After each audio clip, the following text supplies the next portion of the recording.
Hello and welcome to the Night Watch Show.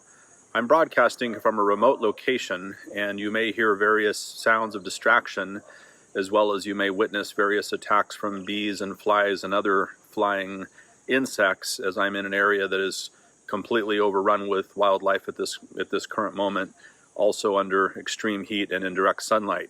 So I apologize for any distractions. Today's topic will be regarding the new iPhone update 13.5.1, which is just after 13.5 was rolled out. 13.5 introduced the new contact tracing API, which essentially allows apps to be able to contact trace you. Now, the intention, which is a good intention, as stated, is to allow health authorities better tracking capabilities, and really they use the word tracing capabilities regarding combating the global pandemic, which makes a lot of sense, and in that context should be applauded as a great way to help trace sources and contacts that people have had with other people that may have tested positive or that may have been exposed or high risk to the novel coronavirus. So in that case, contact tracing makes a lot of sense.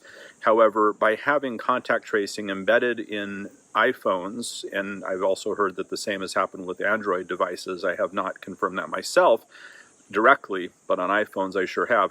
So in any case, the concern is that contact tracing, if you look up the definition of tracing and the definition of tracking, they are really virtually the same. Now, the challenge is that it essentially embeds a feature in your smartphone that allows government agencies through an application that could be backdoor access, it could be front-end access, it could be a mandatory application that's installed, or it could be some type of spyware, it could be some type of a accessibility through intelligence sources, through agencies, through government, through who knows who. But the bottom line is that that is now built into iPhones, and so the question is, will that ever be misused in a way that's not anticipated, that does not involve in any way health authorities combating the pandemic, but will it be utilized to trace people, to track people in terms of their interactions with various people, who they came into contact with, when and where? Will that go into intelligence databases? Does that really undermine our freedoms in ways that we don't anticipate? Will that be in play 10 or 20 or 30 years from now? My guess is yes. Generally, these changes, when they occur, don't seem to disappear, even when the emergency at hand is long past. The privacy we gave up during the crisis seems to continue thereafter. So now we have 13.5.1, which just came out, which is very vague in its description.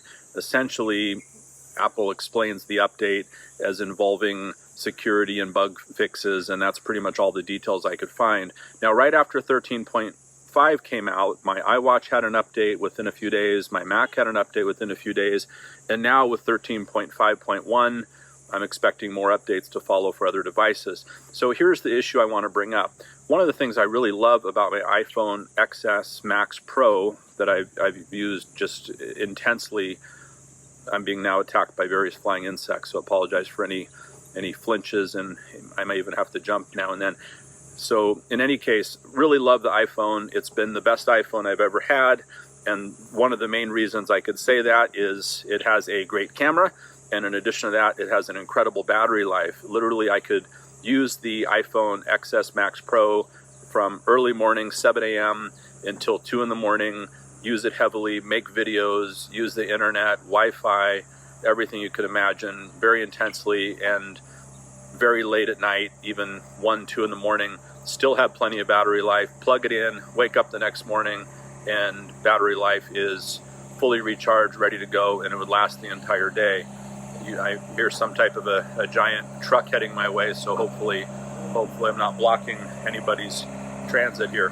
So what I've noticed with the new iPhone update is after those have been fully implemented, now my battery life is absolutely awful. So with the new iPhone updates, okay, that's just a tractor that seems like he won't be running you over, which is good news. With 13.5 and 13.5.1, progressively, I've noticed a horrible worsening of battery life in my iPhone to the point where fully charged when I wake up, by the time I have an opportunity to charge it, for example, let's say 6 p.m., 7 p.m., it's at about 9%. whereas in the past at the same time it would be like 60 to 70%. So essentially it will make it's probably running about 7 hours less battery life than it did before these updates, and I have no idea why that is. All I can think of is that the iPhone is extremely busy doing something in the background that I'm not doing. My usage has definitely not changed. My environment has definitely not changed. All that has changed is 2 new updates, one of them involving contact tracing. Ever since then, my battery is just awful. It drops rapidly throughout the day, and by early evening, my phone is approaching the various warnings, 10%, and then it's down to 9%, and basically I have to plug it in or it will die. So I'm having to charge it twice a day instead of once a day, and that's new, and that's only since these new updates. So for all of the tech geniuses throughout the world, maybe you can analyze that and give us some feedback and comments and share your thoughts or even your videos. I don't know why that is. All I know is I really don't like the enforced mandatory contact tracing API, because I realize that some players out there, some governments out there, some officials out there, some agencies, even some troll farms and hackers may exploit that. And it's just a vast trove of intelligence gathering capabilities to be able to trace everyone who you've come in contact with everywhere, who they've come in contact with, when and where. And for those of us that have nothing to hide, we still want our privacy protected. The challenge with these things is that while the intention is good to help combat the pandemic, the point is that it can be misused in ways that have nothing to do with the pandemic.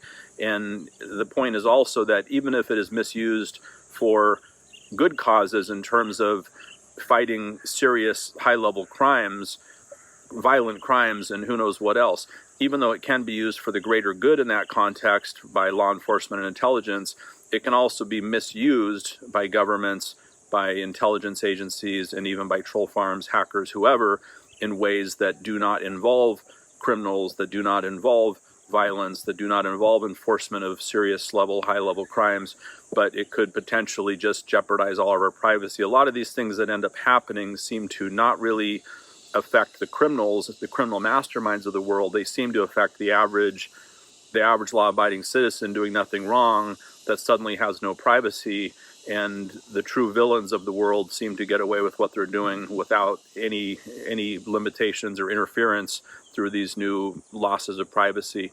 They seem to, such as, for example, the fact that in America with the new FISA renewal continuing, the fact that law enforcement and intelligence can monitor your web browsing history and search history without warrant anytime they want to. Now, if you're searching for criminal masterminds, that's great. But as far as the average American that is a law-abiding citizen just doing their job and being good and following the laws, to know that all of your search history is in the public law enforcement domain is quite a concern. You may run a simple innocent search because you're interested in something, but out of context, that search might imply that you should be categorized into a group of suspicious people.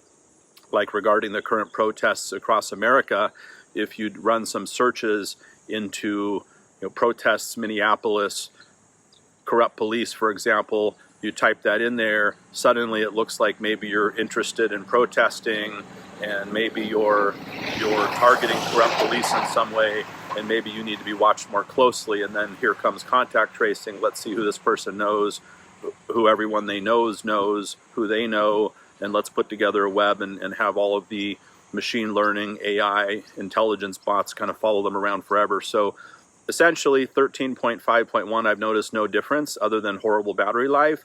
13.5, I think there was maybe a 15-20% reduction in battery life, just estimating roughly. I noticed it. It wasn't extreme. 13.5.1, my battery life is horrible. As mentioned, what I love most about the iPhone XS Max Pro was the incredible battery life. That is no longer a benefit. Now the battery life is absolutely off full. Thank you for joining this episode of The Night Watch.